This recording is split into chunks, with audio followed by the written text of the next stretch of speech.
Hello students, welcome to my English class. आज আমরা English গ্রামারের ক্লাসে টেন্স নিয়ে আলোচনা করব। এর আগে আমরা টেন্স সম্পর্কে অনেকগুলো ভিডিও দেখেছি। আজ আমরা টেন্সের শেষ অংশ মানে ফিউচার টেন্স নিয়ে আলোচনা করব। তাহলে তার আগে আরো একবার মনে করে নিই যে টেন্স কি। টেন্স তাহলে কি? টেন্স মানে হচ্ছে ক্রিয়ার কাল বা সময়। ক্রিয়া মানে কি? কাজ। আমরা যে কাজটা করছি, আমরা পড়ছি নাকি আমরা খাচ্ছি বা যে কোনো কাজ, সে কাজটা এখন হচ্ছে, বর্তমানে হচ্ছে না আগে হয়ে গেছে নাকি পরে হবে, এর উপর ভিত্তি করে আমরা টেন্সকে তিন ভাগে ভাগ করতে পারি। কি কি আমরা তিনটে ভাগে ভাগ করি? পাস্ট টেন্স বা অতীতকাল, প্রেজেন্ট টেন্স বা বর্তমান কাল এবং ফিউচার টেন্স বা ভবিষ্যৎ কাল। এবং আরো আমরা কি দেখেছি যে প্রত্যেকটা টেন্সকে আমরা আবার চারটি করে ভাগে ভাগ করতে পারি। সে ভাগগুলো কি কি?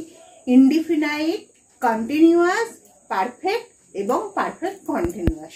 সেই হিসেবে প্রেজেন্টকে আমরা চার ভাগে ভাগ করেছি। প্রেজেন্ট ইনডিফিনাইট বা simple present tense, present continuous tense, present perfect tense, present perfect continuous.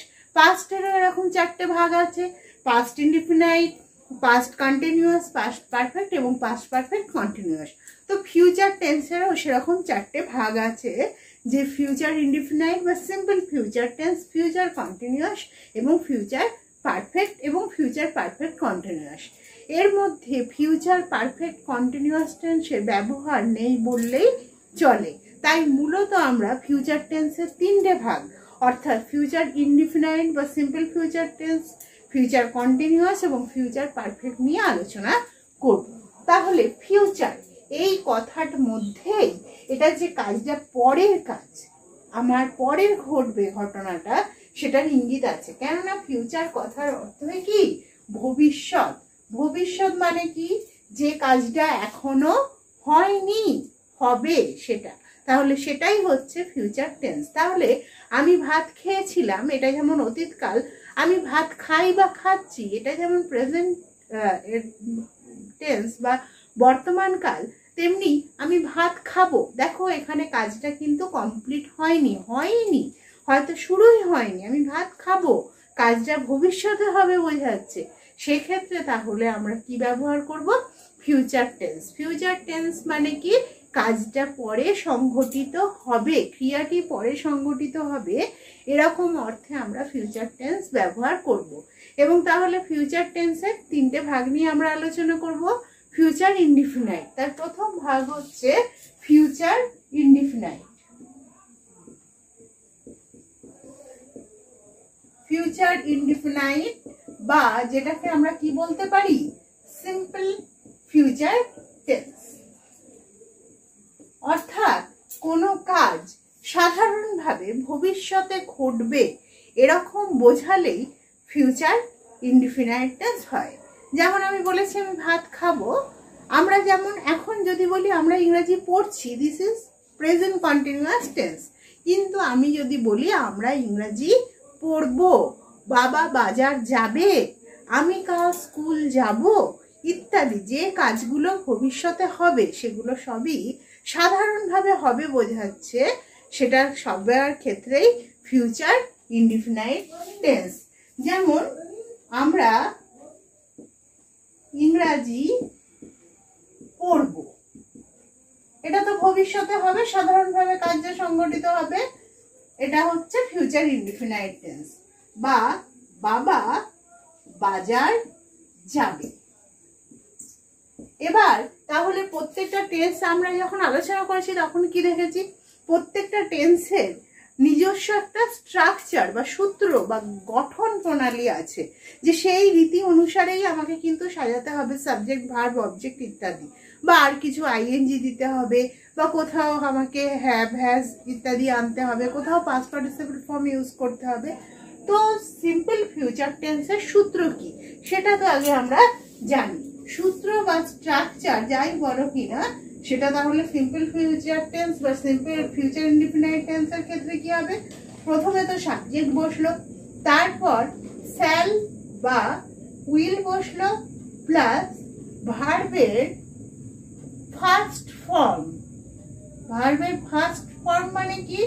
Present tense.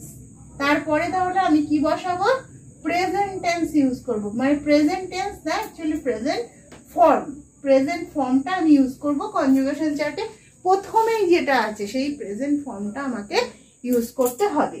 তো এই সূত্র অনুযায়ী আমি কি করব না এটাকে ইংরেজিতে লিখি। চলো, যে আমরা ইংরাজি পড়ব, তাহলে সূত্রটা কি, সাবজেক্ট। সাবজেক্ট মানে তাহলে এখানে কে, কাজটা কে করছে না আমরা, তাহলে আমরা মানে কি, উইটা সাবজেক্ট, তাই আমি লিখে দিলাম উই। এরপর কি বলেছি, শ্যাল বা উইলের মধ্যে যে কোনো একটাকে বসাতে হবে, উই এর পর শ্যাল হবে, তাহলে এটা আমি লিখে দিলাম শ্যাল, উই শ্যাল। তারপর ভার্বের ফার্স্ট ফর্ম, এখানে ভার্ব মানে কি, ক্রিয়া, কি কাজ হচ্ছে এখানে, পড়বো অর্থাৎ পড়া কাজ হচ্ছে, পড়া ইংরাজি হচ্ছে রিড, রিডের তাহলে আমাকে প্রেজেন্ট ফর্মটা মানে ফার্স্ট ফর্মটা লিখতে হবে।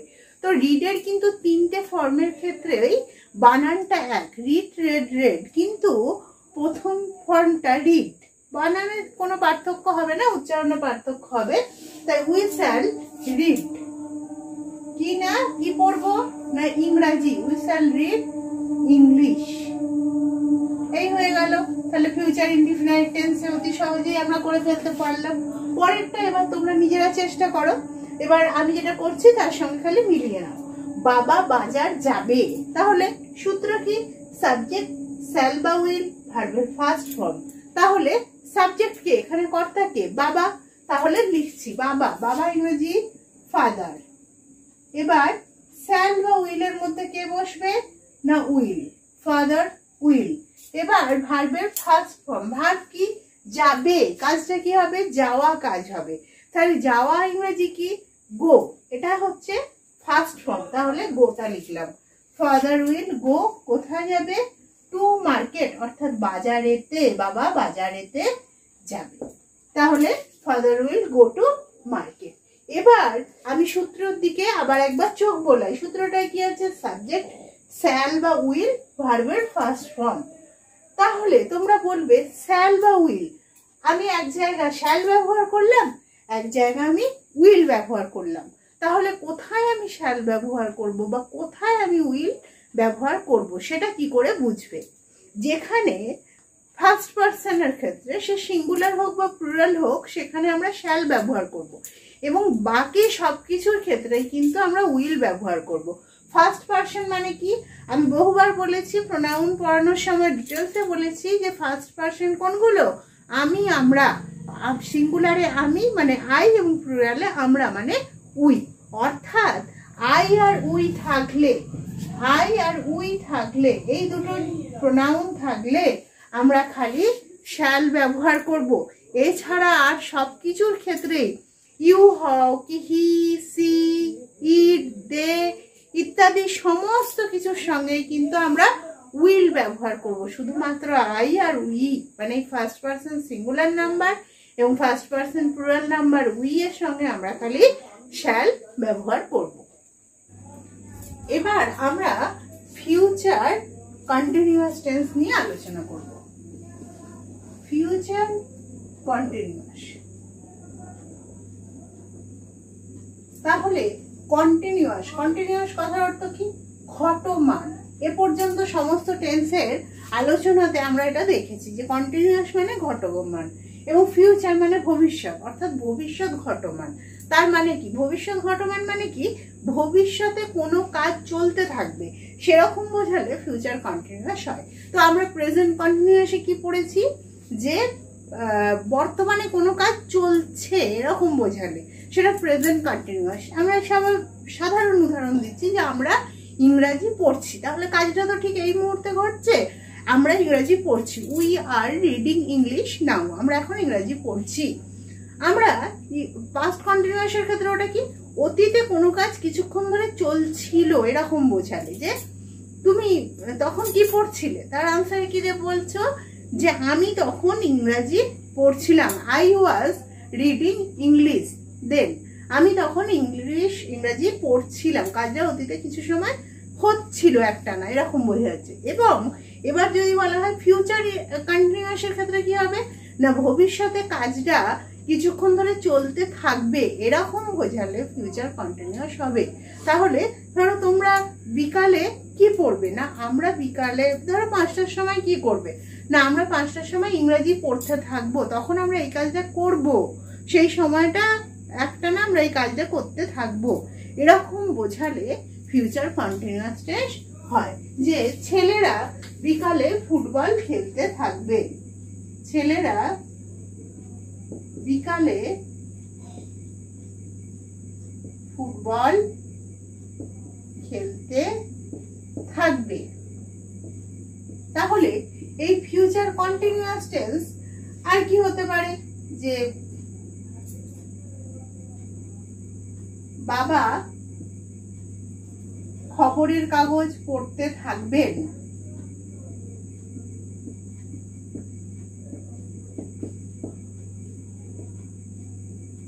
বা আমি ঘুমোতে থাকবো। তুমি তখন কি করবে না, আমি তখন ঘুমোবো। এগুলো সবই তাহলে ফিউচার কন্টিনিউয়াস টেন্সের উদাহরণ। এবার তাহলে এগুলো আমাদের ইংরেজিতে লিখতে গেলে কি করতে হবে, ফিউচার কন্টিনিউয়াস টেন্সের সূত্রটা জানতে হবে, সূত্র বা স্ট্রাকচার। তাহলে সূত্রটা কি হবে, সাবজেক্ট প্লাস শ্যাল বা will plus be plus main ভার্বের সাথে আইএনজি যোগ। বোঝা গেল? তারপর বাকি যা আছে অবজেক্ট বা যা থাকবে অংশ সেটা আমরা লিখব। তাহলে সূত্রটা কি, সাবজেক্ট শ্যাল বা উইল, সাবজেক্ট অনুযায়ী শ্যাল বা উইল বসবে, তারপর বি বসবে, তারপর মেন ভার্ব যেটা আছে তার সাথে আইএনজি যোগ প্লাস অবজেক্ট। তো দেখো এখানে ছেলেরা বিকালে ফুটবল খেলতে থাকবে, এখানে সাবজেক্ট কে, ছেলেরা, তাহলে বয়েজ, বয়েজ এর পর কি বসবে, শ্যাল না উইল? আমি বলেছি শ্যাল শুধুমাত্র আই আর উই এর পরে বসে, বাদ বাকি সবকিছুতেই উইল বসে। তাহলে বয়েজ উইল বি, তারপর মেন ভার্ব কি, মূল কাজ খেলা, তাহলে প্লে, তার সাথে আইএনজি যোগ, প্লেইং ফুটবল। এবার বাকি যা আছে কি না, বিকালে, বিকালে মানে ইন দা আফটারনুন। তাহলে দেখো আনসারটা কি হলো, boys will be playing football in the afternoon. বাবা খবরের কাগজ পড়তে থাকবেন, তাহলে বাবা ফাদার, ফাদারের পর কি বসবে, শ্যাল বা উইলের মধ্যে উইল, ফাদার উইল, তারপর কি বসাবো, be, father will be, main verb পড়া, রিড, তার সাথে আইএনজি যোগ, রিডিং খবরের কাগজ মানে newspaper, father will be reading newspaper. আমি ঘুমোতে থাকবো, তাহলে সাবজেক্ট আমি, আই এর পরে কি বসবে, শ্যাল, আই শ্যাল বি, ঘুমানো মানে স্লিপ, তার সাথে আইএনজি যোগ, sleeping, I shall be sleeping. তাহলে বোঝা গেল যে ফিউচার কন্টিনিউয়াস মানে কি, ভবিষ্যতে কোনো কাজ বেশ কিছুক্ষণ ধরে একটানা হতে থাকবে বা চলতে থাকবে কাজটা, এরকম যখন বোঝানো হয় তখন ফিউচার কন্টিনিউয়াস টেন্স হয়। এবং তার সূত্র কি, সাবজেক্ট শ্যাল বা উইল বি প্লাস মেন ভার্বের সাথে আইএনজি যোগ, এবং তারপর বাকি যা আছে অবজেক্ট বা অন্য কিছু সেটা বসিয়ে দিতে হবে। এবার দেখো future perfect tense. Future perfect tense কখন হয়, তাহলে ফিউচার পারফেক্ট টেন্স কখন হয় না, ভবিষ্যতে নির্দিষ্ট সময়ের আগে, নির্দিষ্ট সময়ের মধ্যে কোনো কাজ সম্পন্ন হয়ে যাবে, কোনো কাজ সম্পন্ন হয়ে যাবে এরূপ বোঝাতে, অথবা ভবিষ্যতের দুটি কাজের মধ্যে অধিকতর অতীত কাজটির ক্ষেত্রে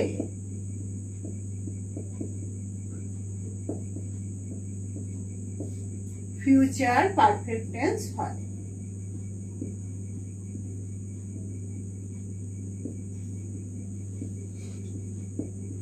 তাহলে কি বললাম, ভবিষ্যতে নির্দিষ্ট সময়ের মধ্যে কোনো কাজ হয়ে যাবে, এরকম ক্ষেত্রে ফিউচার পারফেক্ট টেন্স হয়। বা ভবিষ্যতে দুটো কাজ হবে, তার মধ্যে যে কাজটা বেশি আগে হবে সেটার ক্ষেত্রে ফিউচার পারফেক্ট টেন্স হবে, এবং অপর কাজটির ক্ষেত্রে প্রেজেন্ট ইনডিফিনাইট টেন্স হবে। দেখো উদাহরণ দিলে ব্যাপারটা তাহলে পরিষ্কার হবে।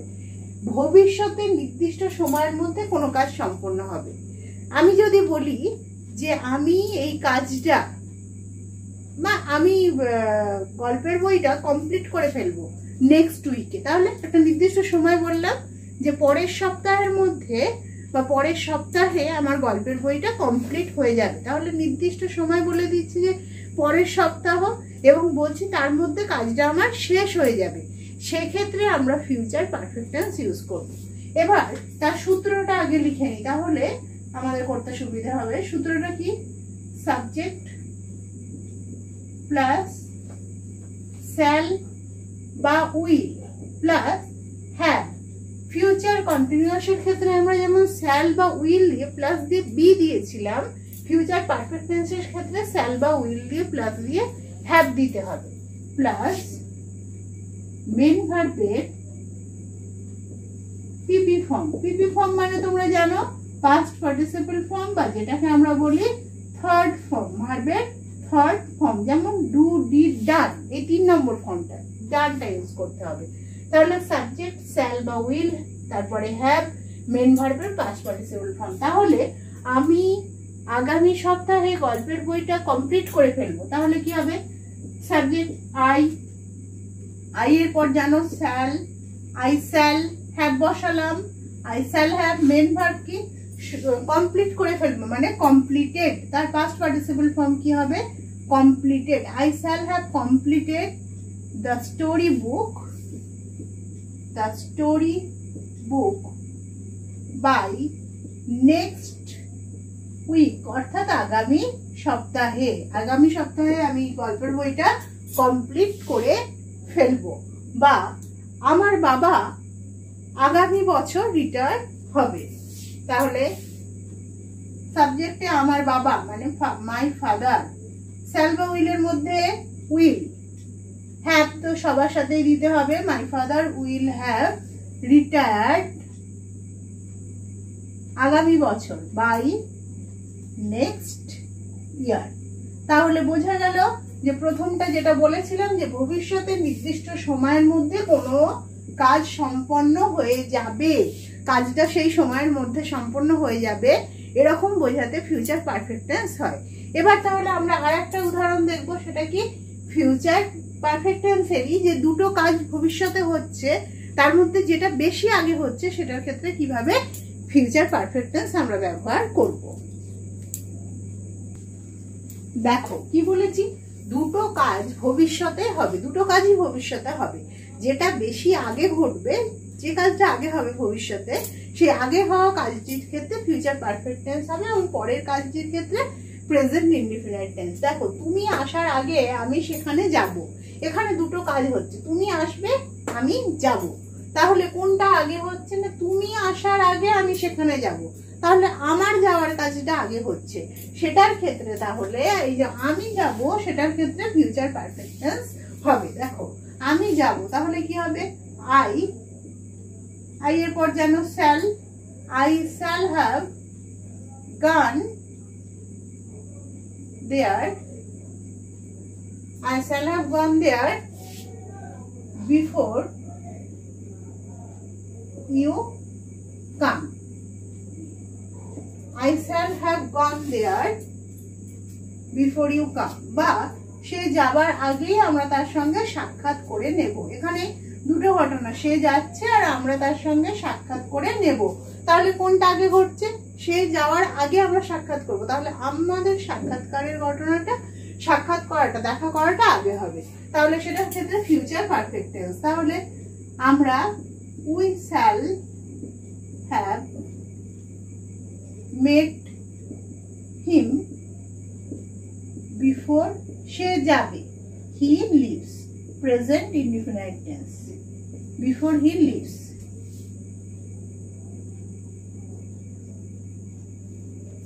তুমি আসার আগেই আমি চিঠিটা লিখে ফেলবো। এখানে দুটো ঘটনা, তুমি আসছো আমি চিঠি লিখছি, তাহলে কোনটা বেশি আগে হয়েছে? আমার চিঠি লেখার কাজটা হবে, সেক্ষেত্রে ফিউচার পারফেক্ট টেন্স। আমি চিঠিটা লিখে ফেলবো। I shall have written the letter before you come. তাহলে দেখা গেল কোন কোন ক্ষেত্রে ফিউচার পারফেক্ট টেন্স হয় না, কোনো নির্দিষ্ট সময়ের আগে কাজটা সম্পূর্ণ হয়ে যাবে, এরূপ বোঝাতে ফিউচার পারফেক্ট টেন্স হয়। এছাড়া ভবিষ্যতে দুটো কাজ সংঘটিত হবে, তার মধ্যে যেটা বেশি আগে সংঘটিত হবে সেটার ক্ষেত্রে আমরা ফিউচার পারফেক্ট টেন্স ইউজ করব, এবং অপর কাজটার ক্ষেত্রে প্রেজেন্ট ইনডিফিনাইট টেন্স ইউজ করব। এবার তাহলে এ পর্যন্ত আমরা টেন্সের আলোচনা করলাম, দেখলাম প্রত্যেকটা টেন্স কখন কিভাবে আমরা ব্যবহার করছি। এরপর চলো আমরা প্রত্যেকটা টেন্স, মানে তিনটে টেন্সে 3 4 12টা যে স্ট্রাকচার বা ফর্মুলা, সেগুলো আরেকবার দেখে নিই। বা 12টা নয়, 11টা হবে, যেহেতু আমরা কি ফিউচার টেন্সটা ফিউচার পারফেক্ট কন্টিনিউয়াস টেন্স নিয়ে আলোচনা করিনি। চলো প্রত্যেকটা স্ট্রাকচার বা ফর্মুলা আরেকবার করে আমরা ফিরে দেখে নিই। দেখো এই পুরো ছকটা আমি লিখেছি, indefinite, continuous, perfect, perfect continuous, present, past, future. তাহলে প্রেজেন্টের সমস্তগুলো একবার বলে দিই। Present indefinite, subject, verb, object. ভার্বের ফার্স্ট লেখা আছে ব্র্যাকেটে, অর্থাৎ ফার্স্ট ফর্মটা অর্থাৎ প্রেজেন্ট ফর্মটা ইউজ করতে হবে। কন্টিনিউয়াসের ক্ষেত্রে সাবজেক্ট অ্যাম অথবা ইজ অথবা আর, এটা কন্টিনিউয়াস মানে প্রেজেন্ট কন্টিনিউয়াস, সাবজেক্ট অ্যাম অথবা ইজ অথবা আর প্লাস মেন ভার্বের সাথে আইএনজি যোগ। Present perfect, subject plus have অথবা হ্যাজ প্লাস ভার্ব মানে ভার্বের থার্ড ফর্ম মানে past participle form. Present perfect continuous, subject plus have বা has plus been plus main ভার্বের সাথে আইএনজি যোগ। এবার দেখো past, past indefinite, subject verb, ভার্বের সেকেন্ড ফর্ম মানে ভার্বের first form plus object. Past continuous, subject was বা ওয়্যার, মেন ভার্বের সাথে আইএনজি যোগ। Past perfect, subject had, verb মানে ভার্বের থার্ড ফর্ম বা past participle form. Past perfect continuous, subject had plus been plus main ভার্বের সাথে আইএনজি যোগ। Future, future indefinite, subject plus shall বা উইল প্লাস ভার্বের ফার্স্ট ফর্ম বা present form. Future continuous, subject shall বা will plus be plus main ভার্বের সাথে ING যোগ। Future perfect, subject plus shall বা will plus have plus main ভার্বের third form বা পাস্ট পার্টিসিপল ফর্ম। এই ছিল তাহলে আমাদের টেন্সের প্রত্যেক প্রকারের যে স্ট্রাকচার বা গঠন মানে ফর্মুলা, তার ছকটা। আমাদের তাহলে পুরো টেন্সটা নিয়ে আলোচনা করা হলো। আশা করি ভিডিওটা তোমরা বুঝতে পেরেছো। এরপরে আমরা এই টেন্সের ওপর বিভিন্ন রকম প্র্যাকটিস করব, যে কিভাবে যখন আমাদের পরীক্ষায় কোশ্চেন আসে কোন ক্ষেত্রে আমরা কোন টেন্সকে ইউজ করব, কিভাবে সেটা আমরা বুঝবো। মানেটা পড়ে বা সেখানে যে গঠনটা বা স্ট্রাকচারটা আছে সেটা দেখে আমরা কি করে বুঝবো যে আমরা এখানে কোন টেন্সটা ব্যবহার করব। সেগুলো পরবর্তীকালে প্র্যাকটিস করতে করতে এগুলো আমাদের আরো বুঝতে সুবিধা হবে। আশা করি ভিডিওটা তোমাদের কাজে লাগবে।